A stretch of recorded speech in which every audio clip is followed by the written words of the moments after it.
friends, welcome back to channel NEET Biology Expert. I am Dr. Parveen. In this lecture series, we are studying Class 12 Biology, Chapter Principles of Inheritance and Variation.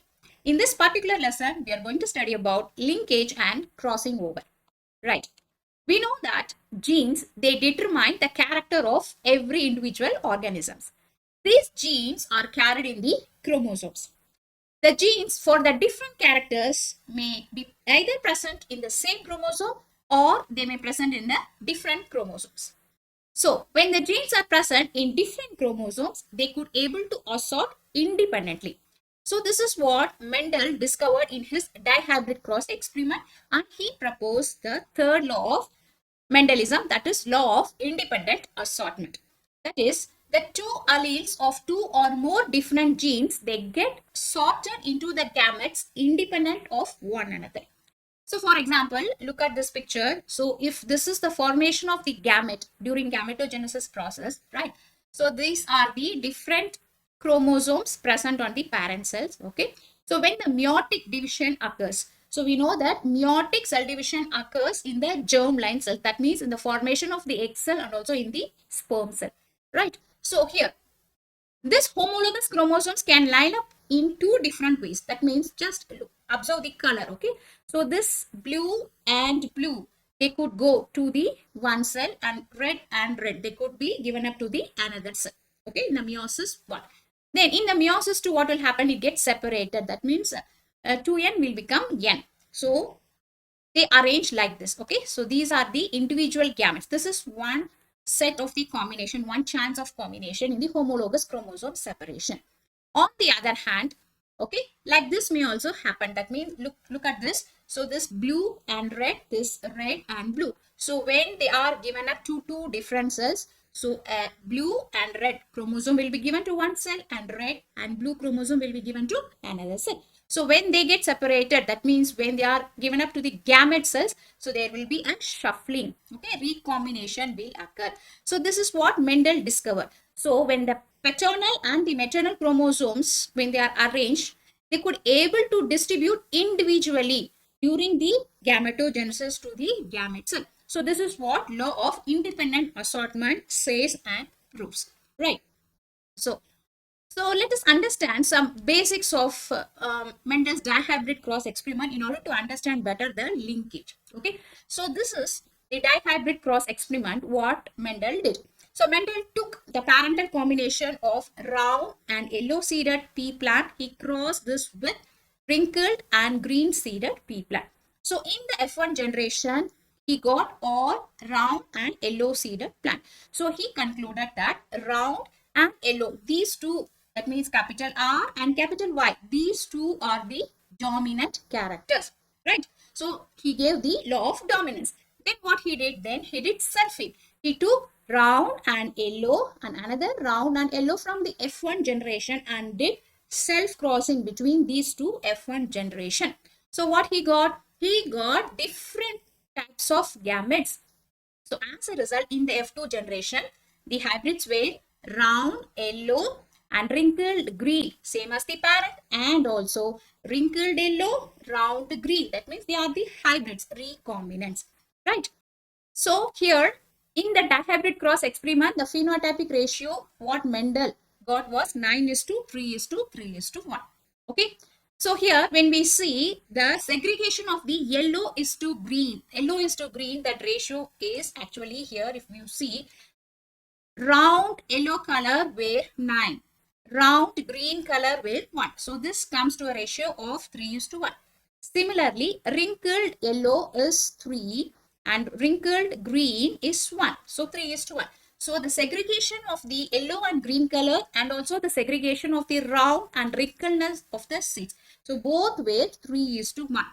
Understand? So this is what Mendel observed in his dihybrid cross experiment, and he proposed the law of independent assortment. He said that the inheritance of the characters, that means the roundness or the wrinkleness, this character, and also the color of the seed, yellow or green, they were independent of each other. That's why we could able to get the combinations of these colors and roundness, wrinkleness also. Understand? So this is Mendel's dihybrid cross experiment. So later, many biologists and scientists, they replicated Mendel's dihybrid cross experiments. Okay, and they found that certain genetic characteristics that did not assort out independently as Mendel observed. That means when they replicated the experiment with several varieties of the plants and animals, in some plants and some animals, the results were not same as what Mendel got. Okay, so that time they could able to observe a new thing that is called as linkage, right? So how this linkage was discovered? So this linkage was first discovered in plants in 1906 by William Bateson and Punnett. Okay, so Punnett and William Bateson.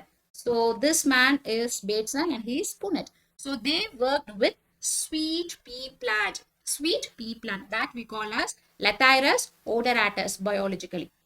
See, Mendel did his experiments using garden pea plants, right? So similarly, Bateson and Punnett, they also tried Mendel's experiment using sweet pea plant.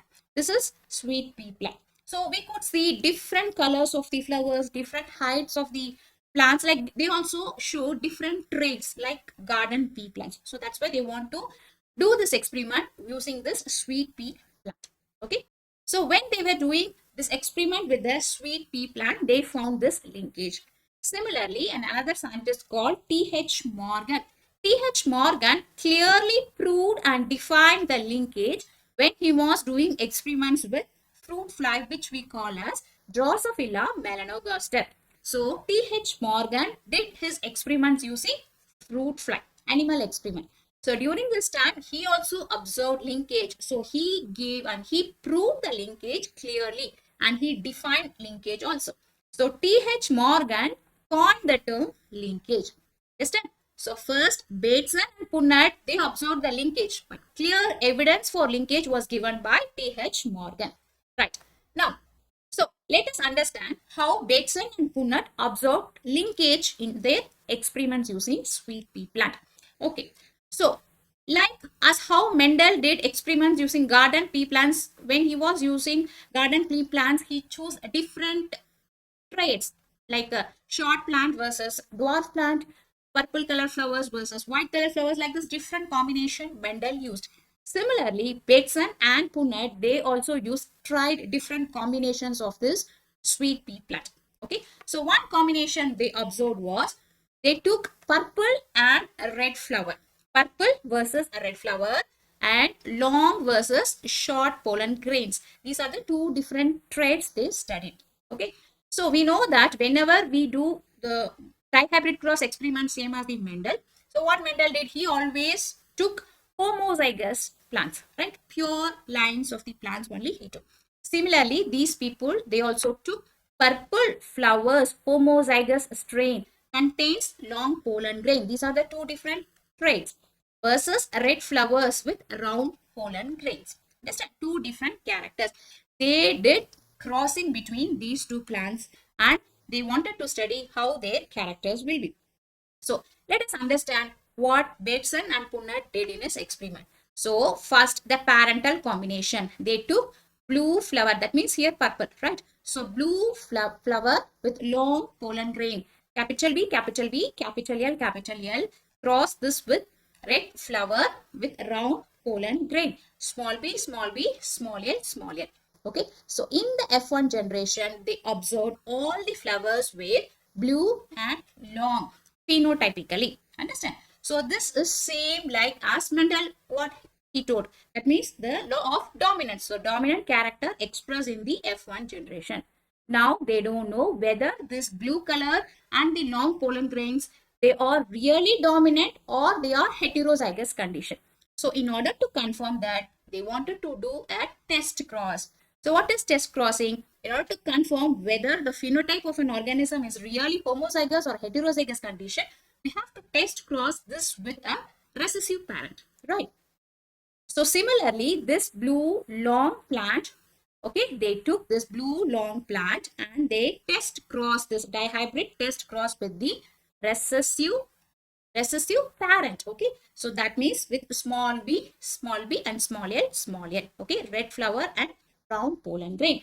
So when they did this experiment, okay, this test crossing, what they expected was actually it should show the ratio of 1 is to 1 is to 1 is to 1. So what is this ratio? This 1 is to 1 is to 1 is to 1 is the dihybrid test cross ratio as per Mendel. This is Mendel's dihybrid test cross ratio. Whereas here Batson and Punnett, they got a new ratio. That means they got 7 is to 1 is to 1 is to 7. Okay, so you could able to see this ratio of the original parental combination. That means the plants with blue and long pollen grains, which is the original parent. Okay, they took, and also the plant with red and round. See this original parent. So these two combinations, these two parental combination ratios were higher compared to the usual thing what Mendel observed. So this time Bateson and Punnett, they observed that there is an exception in the independent assortment of Mendel's experiment. These two genes, that means the genes for the character of the flower color and the genes for the character of the pollen grain size, these two things are not assorted independently. They remain highly together. That's why the original parental combination remained in the F2 generation also. So what they observed was in the F2 generation, the plants in the F2 generation had purple flowers with long pollen grains and red flower with round pollen grains, same as the original parent. Okay, so they found that why this thing is happening in a higher combination, because these two genes, which two genes? The genes for the color of the flower and the genes for the size of the pollen grains, these two genes, they are found close together in the same homologous pair of the chromosomes. Okay, so since these two genes are located closer together, they do not allow themselves to get separated. So that's why here the genes do not independently assorted. So hence this independent assortment ratio of 1 is to 1 is to 1 is to 1, what Mendel told, was not observed in this experiment using sweet pea plant. Understood? So such genes are called as linked genes. What is the definition for linked genes? The genes located close together on the same chromosome are inherited together are called as linked genes. So look here, this is a chromosome. Okay, so in this chromosome, there are two genes, gene 1 and gene 2. These two genes are located very much closer together. Okay, very much closer together. So when they get inherited to the next generation, they inherited together. They don't get separated from each other. So such genes are called as linked genes. Say for example, this gene 1 denotes the flower color. Flower color. Okay. And gene 2 denotes the pollen grain size. Pollen grain size. So they don't get separate from each other. That's why when Punnett and Bateson did their experiment, dihybrid test cross, the ratio of the original parent was higher because the linkage was found among these two genes. Understood? So this tendency of the genes to stay together during the inheritance through generations without any change or separation due to the presence on the same chromosome is called linkage. So if the linked genes could able to pass to the next generation without any change, this phenomena or this characteristic is called as linkage. Okay. So here we have some another thing called unlinked genes. So what is unlinked genes? The two genes that are sufficiently far apart on the same chromosome are called unlinked genes. Say for example, this is one chromosome. In this chromosome, there are two genes. But if you see the distance between these two genes, it is sufficiently far apart. They are far from each other, not closer. So these two genes are called as unlinked genes. Okay. So this is also called as syntenic genes. So such condition, this condition is called as synteny. Synteny means the presence of two genes on one chromosome which sufficiently far apart is called as unlinked genes. Okay. Here, this unlinked genes can be present in two ways. So for example, say in the first picture, two genes are present at a distance location in one chromosome within the same chromosome. In the second picture, we can say there are two different chromosomes. Okay. So two genes are present on two different chromosomes. This is also another way of unlinked genes. Okay. So unlinked genes can be present on the same chromosome or on different chromosomes also. Understand? Right. So let us compare the differences between linked genes and unlinked genes. Okay. So linked genes, they located on the same chromosome. They are present on the same chromosome. But whereas unlinked genes, they are present on the same chromosome at different locations, distant locations, or they may even present on different chromosomes also. This is the first point. Second point, linked genes do not undergo independent assortment at the time of gamete formation. Why they do not go under independent assortment? Because they are tightly linked. They will not get separate from each other. Whereas unlinked genes, they undergo independent assortment. So they are present in a distant location. So they could able to do crossover. So they independently assort, okay, at the time of gamete formation. Third point, linked genes show a dihybrid ratio of 3:1. Unlinked genes show a dihybrid ratio of 9:3:3:1. This is what Mendel observed, right? This is Mendel's ratio. And similarly, linked genes show a dihybrid test cross ratio of 1:1, whereas unlinked genes show a dihybrid test cross ratio of 1:1:1:1, same as the Mendel's ratio. Okay. So 9:3:3:1 in the dihybrid ratio. 1:1:1:1 is the dihybrid test cross ratio, means the plants have unlinked genes. Okay. Whereas if the ratio is 3:1 in the dihybrid, 1:1 in the test cross, means the organism shows linked gene characteristics. Okay. Then, so since the recombination crossing over does not occur in the linked genes, all the progeny has only same as the parental type. There is no variation because no crossing over occur. Okay. So recombination not occurs. So recombinants are absent in the case of linked genes. Whereas in the unlinked genes, 50% parental combinations present and also 50% recombinants are present. These are the differences between linked and unlinked genes.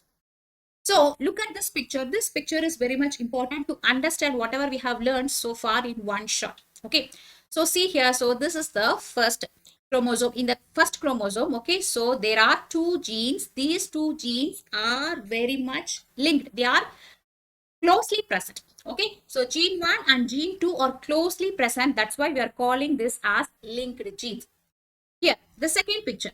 So here, this is one chromosome. In this chromosome, two genes are present. They are not very much closer. Okay, they are little far away. So there is a distance between these two genes. So this type is called as incompletely linked genes.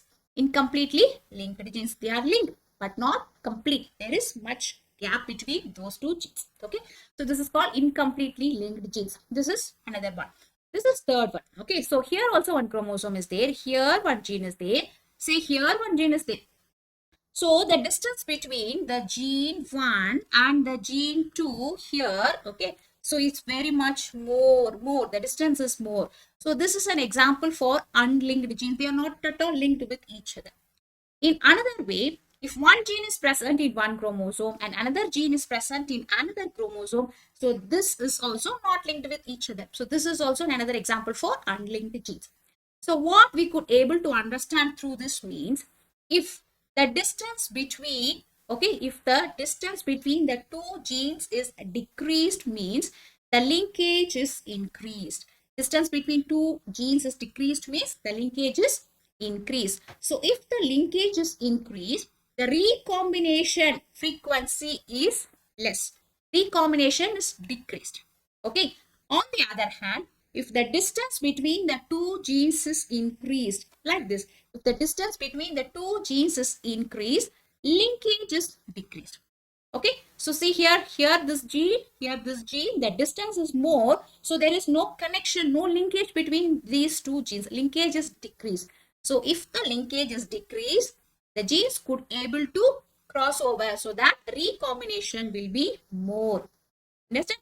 So what we can say here is linkage is inversely proportional to recombination.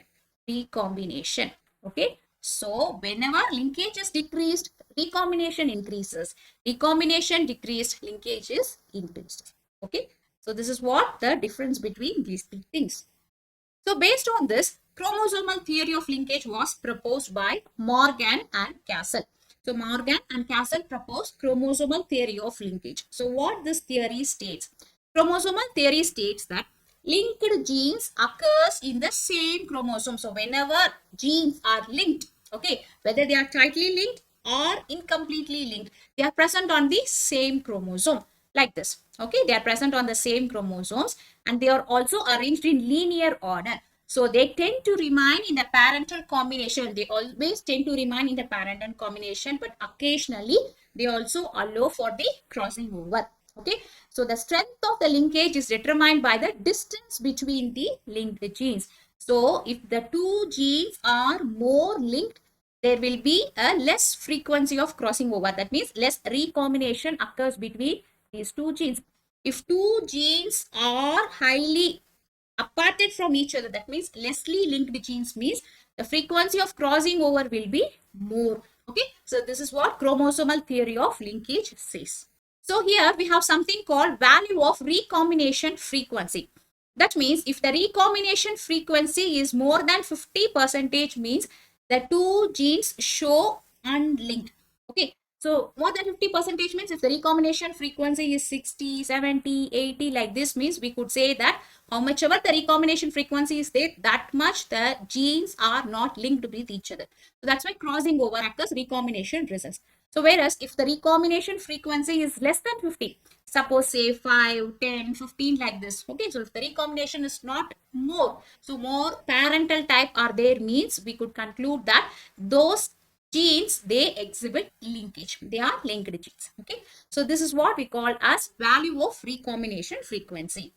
So here we could understand another concept called arrangement of linked genes. Okay, so we know that the genes are linked on chromosomes, but they are arranged in two different ways. So those arrangement is called as cis arrangement and trans arrangement. So what is cis arrangement? If two dominant alleles of linked genes are present on one chromosome and its recessive alleles are present on its homologous chromosome. Okay, this is called cis arrangement because they inherit together into the same gamete. So see, for example, look at this picture. These are the homologous chromosomes. Okay, so in one chromosome, capital A is one gene which is a dominant gene and capital B is also another dominant gene. These two are the alleles of the dominant gene. On its homologous pair, here we have small a and small b. That means the recessive part of the same allele. Understand? See, for example, say this is the flower color. Capital A codes for flower color. Okay, so the dominant character is present on one chromosome. Similarly, the pollen grain shape, okay, the dominant character B is present on one chromosome. So both two dominant characters which are linked together, these two are not just dominant, they are also linked. Okay, if they are present together on the same chromosome. Similarly, both two recessive characters which are linked together present on the another homologous chromosome. This type of arrangement is called cis arrangement. Okay, so what happens here? So when these two genes inherit to the next generation, they inherit together. They will not leave each apart. They inherit together. Okay, so this is called as cis arrangement. So this cis arrangement is also called as coupling. Coupling means together. Understand? So see here, this capital A and capital B, these two genes always inherit together. Similarly, small a, small b, these two genes always inherit together. This is cis arrangement. On the other hand, we have something called trans arrangement. Trans arrangement means, this is the example for the trans arrangement. Okay, in two homologous chromosome, in one chromosome, one dominant allele is present and another gene's recessive allele is present. Okay, these two are linked only. These two genes are linked only, but one character dominant and another allele is recessive. Similarly, on its homologous part, so one is recessive and another is dominant. So this type of arrangement is called trans arrangement. Okay, so what happens here? So these genes, when they inherit apart into the different gametes. They get separated. So as a result of this, there will be a recombination. Okay, so this type of arrangement is called repulsion or trans arrangement. So this arrangement of the linked genes is also called as coupling or repulsion theory. Understand? So let us move on to the next part, that is called as linkage groups. So what is linkage groups? See, All the linearly arranged linked genes on a particular chromosome are called as linkage groups. See, you just concentrate. Previously, I told linked genes. Okay, linked genes. What is linked genes? In a chromosome, okay, in a chromosome, if two genes are present together closely, these two genes are called as linked genes. Okay, right. So now we are studying about linkage groups. This is little different from the linked genes. So what is linkage group? All the linearly arranged linked genes. So many linked genes like this, which are arranged linearly on a particular chromosome, are together called as linkage group. See here, gene 2, gene 3, gene 4, like this. Okay, these are all linked genes. So they are all linearly arranged together on a particular chromosome. This is called as linkage groups. So here in this linkage groups, in any species, the number of the linkage groups corresponds to the number of haploid set of chromosomes. So that means in any organism, take any organisms, okay, the genes are arranged in linkage groups. So this linkage group is equivalent to the one set of chromosomes present in the organism. Okay. So say for example, in human beings, we know we have 46 chromosomes which are present in 23 pairs. Right. So here, let me draw a set of chromosomes. This is one chromosome. Okay. And this is another chromosome. Right. So this is from father. This chromosome is from father and this is from the maternal side, mother. Okay. So here in this chromosome, there will be some set of genes. Here from the mother also, there will be some set of genes. Okay. These genes are called as linkage genes. Okay. So why they are called as linkage genes? Because they are always present in the same order. They are always present in the same order. Okay. So here, for example, how many linkage groups are present in human beings means easily we can say it is the haploid number. That means, see, for example, the organism, number of linkage groups, chromosomal pair. In human beings, we have 23 linkage groups. Why 23 linkage groups? Because 23 pairs we have, 46 chromosomes. Okay. So let us take only one pair. So 23 linkage groups are present in the human being. Similarly, for fruit fly, how many linkage groups are present means 4 linkage groups. Why? Because fruit fly has 4 pairs of chromosomes. That means 8 chromosomes. Okay, so 4 linkage groups are there. So one from father, one from mother. So like the sweet pea, Neurospora has 7 linkage groups, maize and mucor has 10 and 2 linkage groups. So the number of the linkage groups corresponds to the number of the haploid set of chromosome, one set of chromosome. So this is what we called as principle of limitation of linkage groups. Okay. Now we must understand what is the advantage of these linkage groups. Why it should present in the linkage groups. Why the genes are present in the linkage groups. Because the linkage reduces the chance of recombination of the genes. So when the genes are arranged and they are linked together as a group, this avoids recombination. Okay. So this is important because this helps to hold the parental characteristics together and also to maintain the parental, racial and other characteristics in an organism. So for example, say, so human beings have this pairs of chromosomes, right? So one from the father and one from the mother. So these genes are in linkage groups, right? So when these chromosomes are given to the offsprings, okay, so the genes are not get recombinant, the genes are not get aparted. Okay, so that means they maintain the original parental characteristics. So that's why what happens means a human being will give birth to only human babies. Okay, animal will give birth to animal babies. The characteristics, the racial characteristics, the species characteristics, all these characteristics are maintained because of this linkage groups. Understand? So linkage groups give important information of the location of the genes also on the chromosomes. So when we do a chromosomal mapping, when we study the chromosomes, just stretch the chromosomes and study the chromosomes. So always the location of the genes are in the same order in every organism's chromosomes. They are not shuffled because they are in linkage groups. Okay? So this is an important reason or advantage of this linkage group. Whereas one small disadvantage is for breeders, plant breeders, animal breeders, for breeders, this linkage does not allow to bring all the desirable characters in one variety. So for example, say if you want to have a crop variety with high yield, beautiful color flowers, highly resistant to pest and other insects means we could not able to get such a crop. Okay, because these links are highly linked. So we could not just able to eliminate or remove only the undesirable character. They also come along with our desirable character. So this is a disadvantage of this linkage groups for the breeders. Okay. So now let us see the types of linkage. So T.H. Morgan, he found two types of linkage. How depending upon the presence or the absence of new combination of linked genes.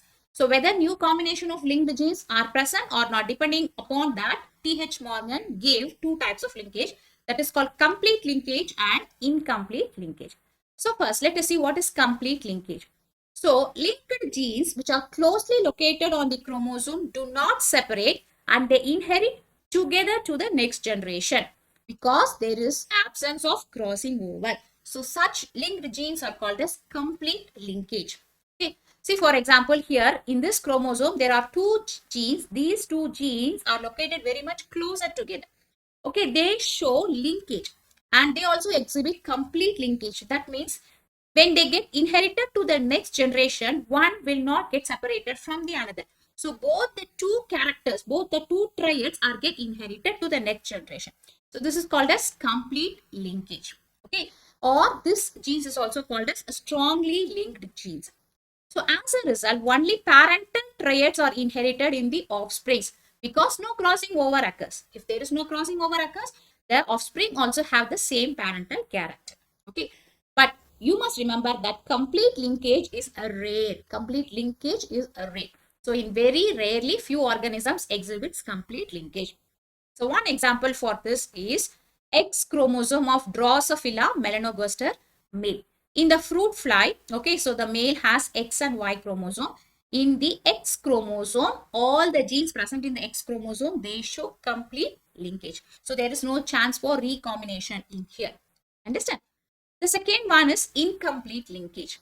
So if the two linked genes are sufficiently apart, the chances of their separation are possible. So look here, here one gene is there and another one gene is there. So they are not so much closer. There is a distance between them, sufficiently apart. So what happens this as a result of that, there will be recombination and also parental combination. Crossing over occurs. Okay. So this is called as incomplete linkage. So example for this is Z maize. In the maize, the color of the maize and also the shape of the grain, they show incomplete linkage.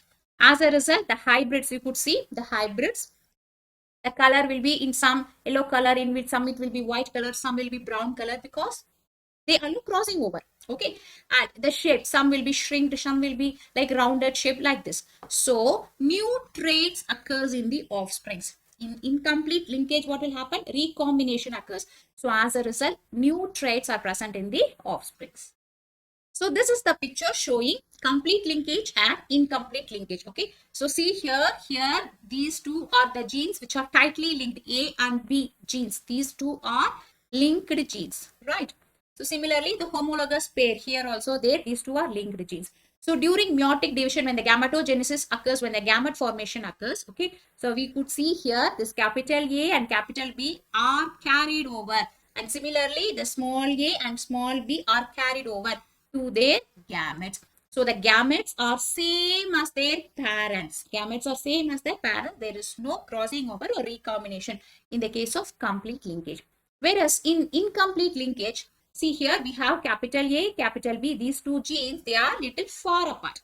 So as a result, it allows for recombination. You could see here recombination occurs. Okay, so as a result, when the gametes are formed, okay, so we can see here, this gamete is same as the parent, this gamete is same as the parent, capital A, B and small a, small b. Whereas these two gametes, you could see here, capital A, small a and capital B, these two are non-parental combination. That means they are recombinant. So 50% recombination, 50% parental combination occurs in incomplete linkage. Whereas in a complete linkage, 100% they will be same as their parent. Okay. So this is the difference between complete and incomplete linkage. Understand? So far we have seen what is linkage, what is linked genes and unlinked genes, what is chromosomal theory of linkage, what is linkage groups and complete and incomplete linkage. Now, let us move on to the next topic, that is crossing over. What is crossing over? Crossing over is the exchange of the genetic material between two homologous chromosome non-sister chromatids. that results in the recombinant chromosome. See, this crossing over occurs during sexual reproduction only. Okay, so particularly this crossing over occurs in which stage? During gametogenesis, that is the formation of the gametes, formation of the egg cell and the formation of the sperm cell, we know that meiotic cell division, that is reduction division occurs. So in the meiotic cell division, particularly prophase 1, Pachetine stage, in this stage only crossing over occurs. This you must remember. Okay, so this term crossing over was coined by again T.H. Morgan in the year 1912. So what is crossing over? The process which produces the recombination of the genes by interchanging the corresponding segments between non-sister chromatids of homologous chromosomes. See, this is one chromosome and this is another chromosome. Okay. So in this chromosome, these two ends are called as sister chromatids, and in this chromosome, these two ends are called sister chromatids. Whereas when the crossing over occurs, it occurs between non-sister chromatids of the homologous chromosomes. So that means you see here, this is one region and this is one another region. So there is an exchange of genes between these two non-sister chromatids. Okay, so as a result of this, what occurs here? As a result of this, here we could see recombinants. Okay, so this red color exchange its genes with this blue color, and this blue color exchange its genes with the red color. So this region, these region are called as recombinant. Recombinant. Okay, understand? So recombinant occurs as a result of crossing over. Right. So look at this picture here. Crossing over occurs. For example, say this is from the parent, mother, and this is from the father. Okay. From the mother, one chromosome, and from the father, another chromosome. Okay. So here, during the formation of the, during fertilization, what will happen here? Recombination occurs between these two homologous chromosomes. So here the chromatids, they get crossover. That means swapping of the exchange of the genetic material occurs in this germline cells. Okay. So as a result of this, it results in the genetic variation. So as a result of this, we will get the recombinant chromatid. So this is a recombinant where we can see capital B, A, capital B, and small c. Here small a, small b, and capital C. This is a recombinant. Okay. Now this is recombinant, whereas this is original, same as the parent. So crossing over results in the formation of new combination of the characters in the organisms, and they are called as recombinants. Understand? Right. So let us see the difference between linkage and crossing over. Linkage and crossing over are the two processes which is having just opposite effect. Okay. So linkage keeps a particular genes together, tightly closed together, whereas crossing over allows them to mix. Okay. This is the difference. So let us understand using this table. See here, linkage means the genes present on the chromosomes, they stay close together. Okay. So if the two genes are there, they are present close together. Whereas crossing over leads to separation of the linked genes. Even the linked genes get separated in the crossing over. Okay. The next point is linkage involves same chromosomes of homologous chromosome. Linkage is always present in the homologous chromosomes. Whereas crossing over, we saw crossing over exchange of the segments between non-sister chromatids of the homologous chromosomes. So non-sister chromatids means, so these two are the non-sister chromatids. So here the exchange occurs, right? So this is crossing over. Linkage reduces the new gene combination. That means recombinants will not present in the linkage, because no crossing over occurs. Whereas crossing over increases the variability and they form new recombinants. Okay. So this is the difference between linkage and crossing over. Okay. So I hope you understand this lesson. Our next lecture will be about T.H. Morgan experiments on linkage and crossing over. Right. So if you like this lesson, like, comment, share, and subscribe to our channel, NEET Biology Expert. Thank you.